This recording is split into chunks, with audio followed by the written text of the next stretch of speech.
बुद्धि ज्ञान में आगू आहा, बुद्धि ज्ञान में आगू आहा, अतुलित बल के धाम यो। भक्त राज प्रभु है बजरंगी, बुझियो मोर मनुकाम यो।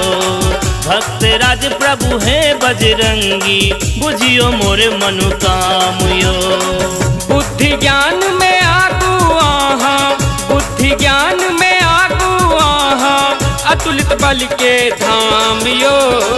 भक्त राज प्रभु है बजरंगी, बुझियो मोर मन काम यो। भक्त राज प्रभु है बजरंगी, बुझियो मोर मनुकाम यो। भक्त राज प्रभु है बजरंगी, बुझियो मोर मनुकाम यो।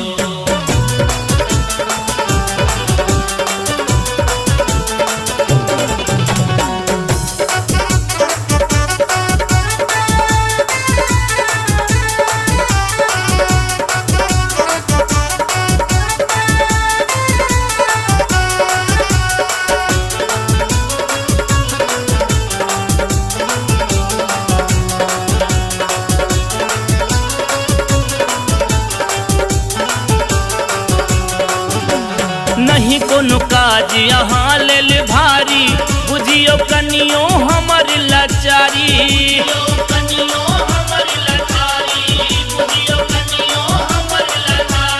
घेरल बेरल हम झंझट सा करियो, कृपा है यो गदाधारी। निज सेवक बुझ ध्यान दियो प्रभु, निज सेवक बुझ ध्यान दियो प्रभु, कहबी दया निधान यो। भक्त राज प्रभु है बजरंगी, बुझियो मोर मनुकाम यो। भक्त राज प्रभु है बजरंगी, बुझियो मोर मनुकाम यो। भक्त राज प्रभु है बजरंगी, बुझियो मोर मनुकाम यो।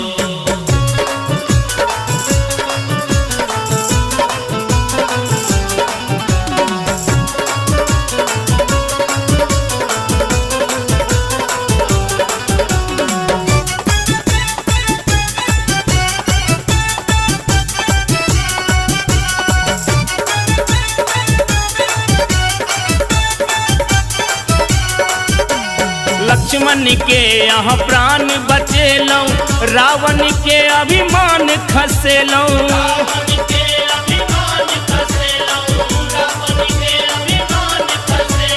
हम गोहरा कतेक दिन सा मनक व्यथा बुझ नहीं पाबी। नहीं लसैर सुख कनियो अछि, नहीं लसैर सुख कनियो अछि, दुख सहमुम डाम यो। भक्त राज प्रभु है बजरंगी, बुझियो मोर मनुकाम यो। भक्त राज प्रभु है बजरंगी, बुझियो मोर मनुकाम यो। भक्त राज प्रभु है बजरंगी, बुझियो मोर मनुकाम यो।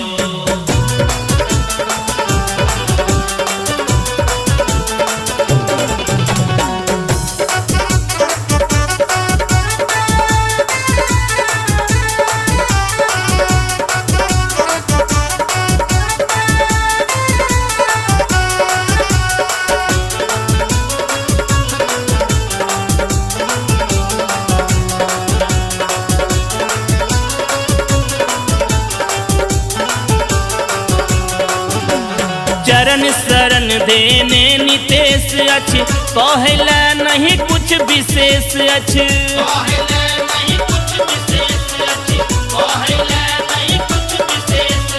रवि अध कल दुर्जन के डर सा गईत ने कोनो आवशेष अछि।